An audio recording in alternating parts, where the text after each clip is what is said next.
안녕하세요. 오랜만입니다. 우리 엊그저께 안 봤나? 아니. 아, 이 카메라 앞에서. 네. 아, 오랜만이네요. 태권도 경기 어떻게 보셨나요?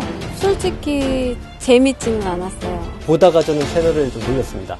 그러니까 똑같은 동작만 계속 반복이 되다 보니까 지루하더라고요. 계속 쓰는 발만 쓰고 앞발만 쓰고 하니까 발펜싱 같은 그런 느낌. 네, 그런 느낌인 것 같죠. 좀 많이 지루하고 또 같은 한국 사람이 봐도 조금 부끄러운 면도 있고 좀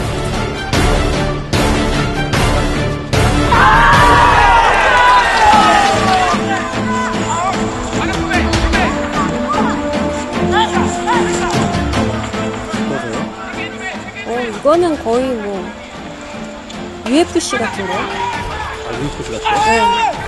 흥미 위주나 재미 위주는 확실히 가라데가 더.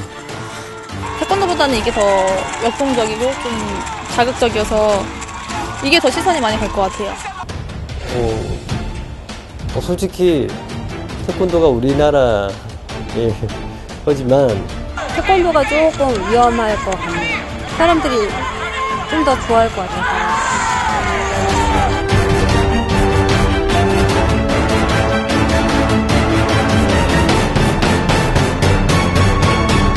이제 여기서 이제 중요한 점은 이번에 리우 올림픽을 통해서 이제 일반 시청자들이라든지 이제 태권도계에서도 이대로 있어서는 조금 곤란하다.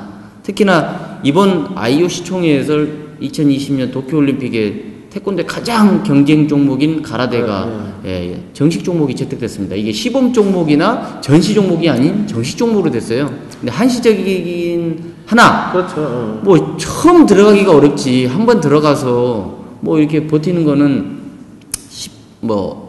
어렵지 않다고 저는 보고요. 그래서 위기다. 태권도가 과거에 재미없다 하면서 또 판정 시비다 하면서 위기다, 퇴출된다. 태권도에서 이야기했단 말이에요. 더더욱. 이번에는 올림픽에 이제 도쿄에 가라데가 들어오니까 또 태권도 위기다라는 태권도 위기론이 또 한 번 나오고 있습니다. 국내에 계신 분들은 그 TV 방송으로 이제 그 태권도 경기를 보셨는데 주로 이제 한국 선수들 경기를 이제 대부분 보셨는데 태권도 경기가 과연 이번에 리우에서 내용적으로 그러니까 경기 내용적으로 과연 성공적이었는가에 대해서 뭐 기사라든가 SNS라든가 많은 그 댓글들이 달렸어요. 근데 상당 부분 그 댓글들이나 이런 것들이 굉장히 좀 재미가 없다. 근데 이 재미가 없다라는 이야기가 2020년에 도쿄올림픽에 가라데가 정식 종목으로 채택이 되면서 과연 그 경쟁에서 우리가 그 이후에도 살아남을 수 있겠는가로 이제 논의는 번지고 있고 이게 일단 국내의 분위기라면 리우 현장에서의 분위기는 그쪽에 와있던 일간지 기자들하고도 좀 얘기를 뭐 잠깐씩 해봤는데 전체적인 분위기는 그거였어요. 경기가 그닥 재밌어 보이진 않는다. 그러니까 사실은 그전부터 나왔던 얘기인데 역시 뭐 앞발에 대한 그 발펜싱이라는 말로부터 여전히 벗어나지 못하고 있다. 지금 태권도가 과연 왜 이 발펜싱의 문제가 그 전부터 얘기가 나왔었는데 해결되지 못했는가? 그리고 이대로 2020년에 갈 것인가? 이건 아니다. 이제 뭐 이런 이제 얘기들이 좀 있어. 물론 상대적으로 경기 현장에서는 어떤 경기의 승패 그리고 선수들의 어떤 뭐 세리머니 이런 것들 때문에 굉장히 열띠고 굉장히 격정적이고 그런 분위기는 분명히 있었어요. 아주 좋았던 그런 분위기는 분명히 있었고 근데 그건 그것대로 결과적으로 우리는 이제 여기서 어떻게 하면 태권도 경기가 내용적으로 조금 더 재밌을 수 있을 것인가에 대해서 점검하고 넘어가야 될 때다라는 거에 대해서는 WTF 조정원 총재로부터 시작해서 지금 우리 선수들까지 모두 다 거기에 대해서는 아마 이의를 달기 어렵겠다라는 게 이제 제 생각입니다. 제가 하고 싶은 이야기는 이번 올림픽을 보고 태권도의 저는 재미, 판정의 공정성, 기타 등등보다 태권도 경기 겨루기가 갖는 정체성은 무엇인가? 본질은 무엇인가? 그 어디가 있는가?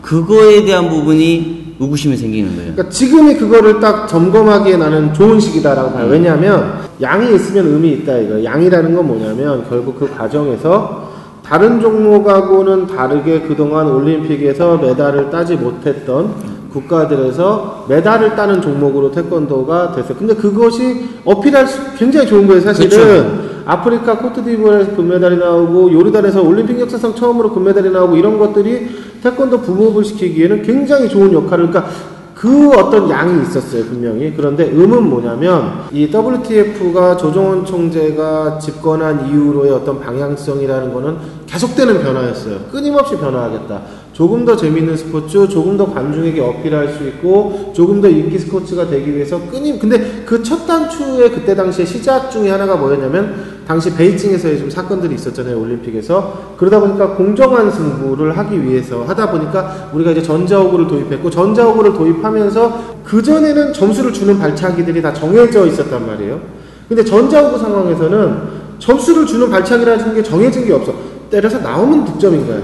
머리도 이게 어떻게 가격으로 이루어지던 득점 포인트들이 유효 득점이 지금은 터치 형태. 그러다 보니까 한혜진 기자가 얘기하는 것처럼, 그런데 과연 태권도의 정체성은 뭐냐? 그러니까 재미있는 정체성은 뭐냐? 그러니까 이 얘기가 나오는 딱 그 시기가 된 거죠. 리우가 끝나면서. 그러니까 한계점에 도달했다.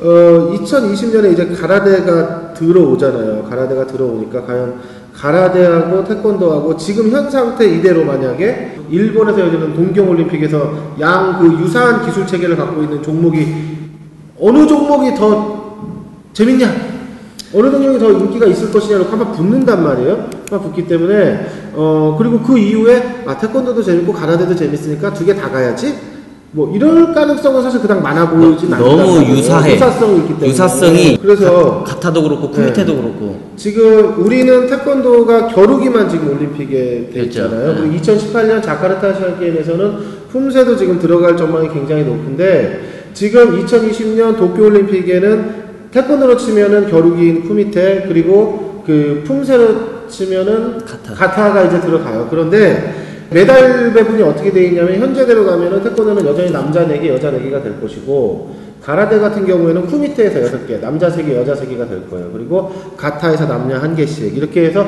메달 수가 동등해요. 8개씩. 그런데 대부분의 사람들이 동의하는 것들 중에 하나가 뭐냐면은, 가타는 분명히 태권도 품새보다는 어떤 임팩트가 있을 것이다. 그렇죠. 예. 쿠미테에 있어서는 저는 태권도가 이거에 딸린다고 하는데, 저도 이제 쿠미테 예전에 경기장에 공수도 경기장도 가보고 해보면 태권도가 더 나을 것 같아요. 근데 과연 그게 올바르게 가고 있느냐라는 거에 대해서는 저는 현장에 있는 사람으로서 계속 지난 4년 동안 저 계속 갈등했어요. 내적 갈등. 왜? 경기장에 가서 계속 사람들이 또 오랜만에 경기장 찾아온 사람들이 있어요. 한 기자, 태권도 왜 어쩌다 이렇게 됐어? 라고 물어봤을 때 어느 순간 제가 그 사람들 또 대변하고 있어요. 지금 태권도가 지금 성장 변화하는 시점이니까 이건 태권도가 아니야 라고 계속 이야기했을 때, 저는 현재 태권도를 진화라고 표현할 수 없죠. 변화하는 태권도를 대변하는 입장이었다고. 근데 이번 올림픽을 바깥에, 프레임 속에 바깥에서 봤을 때는 심각하게 많이 와버렸다. 여기서 뭔가를 누군가가 멈춰주지 않고 정비를 하지 않으면 태권도는 정말 진짜 심각해지겠다. 난 태권도라는 적어도 겨루기라고 하면은, 그러니까 게임이라고, 태권도 경기가 게임이라고는 하지만 이거는 아니라 이거지.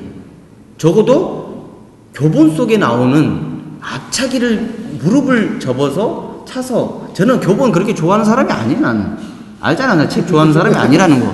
적어도 관절을, 무릎을 접어서 이걸 앞을 차든 돌려차기를 차든 가격을 한 거, 그걸 이제 득점으로 나는 돼야. 그래도 태권도가 위력적이라고 막 계속하고 파워풀하고 화려하다고 했는데, 과연 이게 기술이냐? 나는 이게 아무리 전자호구가 도입이 돼서 전자호구 판정을 공정성을 위해서 한다고 한들 이게 신기술로서 인정을 해줘야 되느냐? 그래서 허용 기술에 대한 부분부터 우리가 좀 정의를 한번 시작을 해봐야 된다. 이게 왜냐면 꼭 정체성을 찾자라는 논리 때문만이 아니라, 정체성 플러스 사람들이 바라봤을 때 저게 과연 무슨 발차기냐라는 거에 대해서 재미를 못 느낄 만한 발차기, 혹은 뭔가 잡고 차는 동작이 수반되거나 뭔가 굉장히 그러니까 보기 좀 불편한 거, 그런 동작들을 같이 제거하기 위해서 첫 번째는 저는 일단 허용 기술에 대한 부분에 대한 재정립이 필요하다. 라는 거고, 두 번째는 뭐냐면 전자호구하고 전자 헤드기어에 관한 부분인데, 전자호구에 대해서도 뭔가 방향성은 바뀌어야 된다. 첫 번째는 전자호구나 전자 헤드기어를 계속 쓸 거라면 써야죠. 계속 쓴다면 이 강도가 좀 균형을 이뤄야 된다라는 거거든요. 그러니까 몸통 특정 강도를 올린 건 굉장히 전 잘했다라고는 봐요. 근데 이 상대적으로 헤드기어 점수를, 왜냐면 이 안면부 문제 때문에 이거를 그냥 제일 낮은 상태로 놓고 하다 보니까 차등 점수제의 취지가 사라져 버렸다라는 거. 그러니까 원래 머리 득점이나 뒷동작 동작에 테크니컬 포인트를 주거나 높은 차등 점수를 주는 건 이게 득점이 더 어렵기 때문이거든요. 어렵기 때문에 여기다 더 많은 점수를 주는 건데, 지금 현재 전자호구 몸통 호구의 강도와 전자 헤드기어의 강도가 조금 더 이제 점검을 해봐서 머리 득점이 어려워서 3점을 주고 여기 회전까지 줘서 4점을 더 주는 거라면 이건 역시도 어느 정도 강도가 실려야 된다. 몸통은 요즘 선수들 카바가 방어가 굉장히 좋은데다가 지금 같은 상황에서 앞발로 서로 견주는 상황에서 몸통 뚫고 들어가기 굉장히 힘들고, 두 번째는 그 앞발을 머리로 올까봐 그 앞발을 내 앞발로 막아야 되는 이 상황에 계속 이 발펜싱의 악순환을 계속 지키고 있기 때문에. 그러니까 지금 전자호구 이야기하다가 지금 그 부분에서 지금 변형된 발차기 부분에 약간 허용된 기술이 잠깐 마지막 언급하면, 앞발 기술 나는 건 아예 없었으면 좋겠어요. 발 밀어차기 커트 자체를. 왜 이거를 살릴 수밖에 없었냐면 뒤차기 때문에 이거를 죽이지 못했었단 말이에요. 그러려면 저는 이 연결되는 건데, 우선 앞발에 대해서 드는 것 자체 뭐 3초 그것도 없이 그냥 앞발로 들어서 이렇게 막 위로 갈지 아래로 갈지 이거 없애자는 거예요. 그러면 뒤차기는 어떻게 할 거니? 그럼 저는 전자호구 때문에 이 모든 게 이루어졌으니 전자호구한테 책임질까요? 안 된단 말이에요. 그러면 전자호구 이제 와서 뺀다고? 안 된다고. 아무리 세계명 총재고 할아버지가 와도 해도, 유엔 반기문 총재가 와도 안 되고, 토마스 바우가 해라고 해도 안 돼. 왜? 전 세계인 회원국이 전자호구 아니면 인정을 안 한단 말이에요. 대한민국 우리나라 선수단마저도 전자호구를 해야 된다는 거예요. 그러면 어떻게 할 것이냐? 나는 반자동으로 가야 된다는 거예요. 과거에도 반자동이 있었지 않냐? 난 그거하고는 좀 달라요. 뭐 진동으로 오면 그때 하는 진동은 없는 거예요. 그냥 전자호구가 그냥 부심이 하나야. 그래서 지금 한 기자가 얘기한 반자동 방식, 그러니까 진동을 없앤 상태에서 반자동으로 강도가 들어왔을 경우에 이 호구 하나도, 그러니까 이 호구 PSS 자체가, 그러니까 표출 바로는 아니지만 가표출시키는 형태로 판단을 한번 해주고, 그 다음에 부심들이 저 득점이 허용 기술일 경우에 같이 눌렀을 때 이 두 개가 딱 일치됐을 때 득점이 되고. 근데 나는 그런 방식이 한번 고민을 해봤으면 좋겠다는 게. 자, 사심제. 그럼 주심 1명, 그렇지. 부심 3명이야. 그렇지. 그러면 보통 2명이 인정을 하면 득점이야. 근데 여기 이제 난 전자호구도 이제 4부심이 되는 건데, 그러니까 3+1이에요. 3+1인데 제 이야기는 얘가 인정하지 않으면 얘들이 3부심 다 눌러도 인정이 안 되는 거야. 그렇지. 근데 이걸 또 역으로 생각하면 얘가 인정해도 얘네들이 인정을 안 하면 인정이 안 되는 거야. 왜? 예를 들어서 딱딱딱 하다가 멍키킥을 쳐버렸어. 멍키킥을 쳤는데 호구가 보기에는 멍키킥인지 발등킥인지 지랄인지 어떻게 알아. 강도만 측정해. 얘는 빡 왔어. 빡 오니까 전자호구가 딱 이렇게 딱 있다가 빡 맞았어. 40, 얘 2체급에서는 지금 40이야. 빡 맞았어. 근데 40 넘었다. 40 넘었네? 40 넘어 딱 체크해놨어. 근데 이쪽에서 보고 있던 부심들이 부심 33명, 4심제 기준으로 3명의 부심이 딱 보고 있다가 저거 허용 기술인데? 하고 딱 눌렀어. 그러면 얘하고 둘 다 눌렀잖아. 그럼 이거 득점이야. 근데 예를 들어서 여기서 전자호구가 딱 있다가 딱 때렸어. 이거 맞았다. 이거 40 넘었다가 또 눌렀어. 근데 이쪽에 있던 부심 3명이 딱 보고서 저건 멍키킥이잖아. 안 눌렀어. 그럼 득점 안 나오는 거야. 근데 예를 들어서 점수를 여기서 딱 때렸어. 딱 때렸는데 부심들은 딱 보기에 저건 허용 기술이야. 그리고 카바도 뚫고 들어간 것 같아. 몸통에 딱 맞은 것 같아. 딱 눌렀어. 근데 전자호구가 여기서 딱 맞았는데 내가 40인데 이거 37인데? 그럼 득점 안 나오는 거야. 연습 먹었어요? 이렇게 이런 식으로 하면 이거 어떻게 하겠어? 연습하고 온 것 같은데. 아니라 이런 식으로 양측에서의 판정을 일치시키는 방식. 그러니까 둘 다 합의가, 그러니까 필요 충분히 둘 다가 합의가 이뤘을 때만 득점은 나가게 하면 도덕성과 전문성을 여기에 조금만 더 배가를 시키면. 그래서 지금이 이런 것들을 점검해서 한번, 그러니까 그동안의 발전의 방향에 양이 있었다면 음도 있었으니까. 이게 사실 조정원 총재가 잘못했다, 뭐 누가 잘못했다를 얘기하려고 그러는 게 아니에요. 물론 또 어떤 사람들은 그렇게 이야기를 몰고 가는 사람들도 분명히 있겠지만 중요한 건 그 시대에는 그 시대에 맞는 흐름이 필요했어. 근데 지금 시대의 흐름은 이걸 좀 비유적으로 표현을 하자면 이런 거예요. 그러니까 공정한 스포츠를 위한 전자호구의 도입은 돌이킬 수 없는 대세였어요, 그때 당시에. 그런데 완벽한 전자호구를 기대하기에는 아직 전자호구의 기술, 그러니까 지금 뭐 두 개 회사가 있잖아. 대도가 됐건 KPMP가 됐건 어느 두 회사 완벽하지 않았고 어쨌든 뭐 그렇게 해서 이제 흘러왔는데, 근데 전자호구에서 드러나는 어떤 문제점들을 가리기 위해서 자꾸 어떤 룰이나 지침으로 이것들을 자꾸 더 씌우고 하다 보니까 상처가 났는데 상처 난 위에 반창고를 붙였는데 그 위에 다시 반창고를 붙이고 반창고를 붙여서 반창고가 지금 이만큼이 된 상황이거든 지금. 그러면 지금은 반창고를 좀 하나씩 걷어내는 방식을 생각을 해서 가야 된다는 거지. 2020년 태권도로 가는 거는 그냥 쉽고 심플해야 돼. 그러니까 지금 런던이 끝나고 여기까지 오는 과정이 너무 많이 바뀌었죠. 조금 심하게 말하면 이게 전자호구도 그렇고 룰도 그렇고 이게 지금 그러니까 일부러 그런 게 아니라 이 상황에 맞춘 거지. 상황에 맞추고 환경에 맞추다 보니까 누더기가 돼 있어 지금. 그 계속 아까 지적했던 문제 땜빵 이 전자호구 이야기거든. 너무 민감하다면 총 올리고 또 이거 한다면 그럼 갖다 그 자석 하나 더 붙이고 막 이렇게 해왔단 말이야. 아무리 생각해봐도 그래 가지고 반자동을 했는데 해결되는 건 하나도 없어. 내한테는 해결되는 건 하나도 없어. 따지고 들어가면 다시 원점으로 돌아가고 더 큰 문제를 야기하고 또 아이고 또 다시 돌아오는 것밖에 내 눈에 보이는 게 없어. 내가 이런 이야기 오늘 안 하려고 그랬는데, 그래서 지금 우리가 이야기하는 이런 많은 기술적인 문제들이 전부 다 전자호구가 어느 정도 경기를 할 수 있게는 만들어줬지만 만족스럽지 못하기 때문에 계속 기술적인 문제가 나오는 거거든. 근데 그 부분에 간과할 수 없는 것은 과거에 우리가 막연하게 관념적으로 생각하는 것보다 기계로 해보면 그 관념적인 옛날 태권도 기술 생각이 잘못된 것도 많이 발견됐어요. 이미 옛날에 빵빵 소리 듣고 득점 넣었는데 그 중에 60-70%는 가짜였다는 거 이미 다 밝혀졌어. 그런 것도 밝혀졌지만 한편으로는 현 전자호구도 기능상의 그 정확성이나 정직성이 약하기 때문에 우리가 이런 땜빵 상황이 나오는데, 지금 오늘 나왔던 이야기 중에서 기술의 제한이라는 이야기가 많이 나왔거든요. 기술의 제한 혹은 기술의 규정, 허용 기술을 분명히 하자는 것은 비허용 기술을 만들자는 이야기거든요. 그래서 과거에 우리가 허용 기술을 어떻게 만들었냐면은 요거하고 복숭아뼈 아래의 발로 정해진 득점 부위를 때리면 득점이라고 한 거예요. 그게 태권도의 허용 기술의 정의예요. 근데 그 전에 어떤 논의가 있었냐면, 처음에 밑발이 나오니까 저게 태권도냐, 온 태권도가 탄식을 하고 난리가 나고 밑봉 그 원로들이 전부 다 태권도 망치니까 경기하지 말라고 그러고 그랬어. 그게 밑봉만 아니야. 그게 계속 끊임없이 경기 기술이 변하면서 기술의 정체성에 대한 논의는 계속 진행됐어요.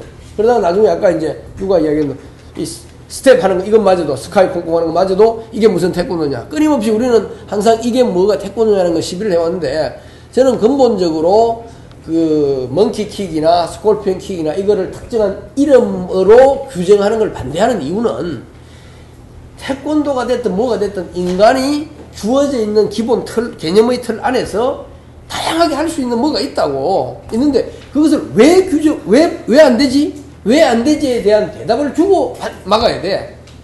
골 사나보니까 막는다? 아니거든. 그거는 말 안 되거든. 다른 거 골 사오면 왜 할 건데? 그 다음에 스콜피언 킥이 나왔는데 그거하고 굉장히 유사한 먼키 킥이 나왔는데 이게 몸통에 들어가면 아주 우습게 보이지만 얼굴을 딱 때리면 멋있게 보인단 말이야. 그럼 그 중간은 이런 그런 우리가 정말 이 동작을 안 된다고 이야기할 수 있는 분명한 이유나 논리가 있으면 오케이. 전자호구가 그런 부분에 대해서 가벼운 톡 때리는 데만 나와버리니까 이게 뭐야 이거지. 결코 그 동작 자체가 그 발맞아서 캐고 나면 여러분들 반대하겠어요? 그 발로 옆구리 때려갖고 캐고 나면 반대하겠냐고. 나는 태권도 경기를 보면서 가장 아쉬운 게 앞발도 아니고 접촉도 아니고, 어느 누구도 그 경기장에 있는 어느 누구도 그 경기를 싸움이라고 생각하고 싸우지도 않고 싸움이라고 보지도 않아. 이게 문제야. 그럼 이걸 어떻게 우리 틀 안에서 이걸 조금 더 싸움적으로 만들까 싶은 그 고민을 제일 많이 하거든요. 그래서 첫째, 관료가 없어야 되겠다. 저끼리 싸우는데 사람이 왜 자꾸 뜯어말려? 그거 싸움 아니다는 거지. 관료가 없어야 되겠다. 관료가 없게 하기 위해서 그러면 어떻게 해야 될 것인가? 밀어도 오케이, 잡아도 오케이 가자. 자, 이야기 들어봐. 요렇게 살짝 건드려갖고 얼굴 때렸어. 근데 요거 때문에 얼굴 득점 무효야. 왜? 이거 했다고 절대로 상대방이 꼼짝 못하냐? 아니라는 거거든. 이렇게 했다고? 그리고 투기인데 내가 상대방 조금 누르면서 때렸으면 어땠어? 그 상대방이 거기에 반발하고 안 가려고 같이 싸워주고 해야 되는 거 아니냐는 거지. 근데 우리는 너무 클린한 경기를 하려고 한다는 거지. 꼬부 잡아도 오케이? 그러니까 그런 거. 거기서 어떤 거는 이제 남게 되지. 예를 들면은 상대방 다리를 걸고 차는 이건 꼼짝 못 하는 거니까 이건 안 된다. 그 다음에는 호구 딱 지는 거 이건 꼼짝 못 하는 게 이건 안 된다. 이런 거 몇 개를 제외한 일반적인 몸싸움에 해당하는 밀고 약간의 잡고 끼고 때리고 싸우는 걸 풀어버리자. 그러면 어떨까? 잘 표현할 수가 더 좋죠? 밀고 때려버리고 들어오면 잡고 돌리면서 때려버리고 이러면서 더 발로 더 많이 때릴 수 있죠. 득점의 숫자도 더 많이 나올 수 있을 것이고 둘이서 몸싸움 안 할 수 없고 그런 효과가 좀 있지 않을까. 그래서 가장 아까 이야기했던 그 요구에 대한 본질에 대한 요구에 제일 큰 해답으로 나는 이 안을 생각하고 있어요 지금. 일본이 본거지인 가라데가 한시적이지만은 들어갔다는 것이 태권도 경기로서 세계 태권도 연맹 입장에서는 상당히 이제 부담이 될 수밖에 없어요. 결국은 선의 경쟁을 이제 할 수밖에 없고 그것이 이제 차기 올림픽에서 전 세계에 비춰지는 부분이 클 겁니다. 그래서 이거는 일회성이라고만 보지 말고 동경서 성공하면 또 초청받을 가능성이 있다는 걸 생각하면서 우리가 준비를 해야 되겠다 하는 생각이고 또 우리는 그거를 뛰어넘어서 우리가 선점한 올림픽 스포츠로서 가라데와 다르다 하는 차별성을 분명히 보여줘서 많은 그 청중이나 또는 시청자들로부터 사랑받는 스포츠로 계속 커나가야 되지 않겠냐는 게 생각입니다.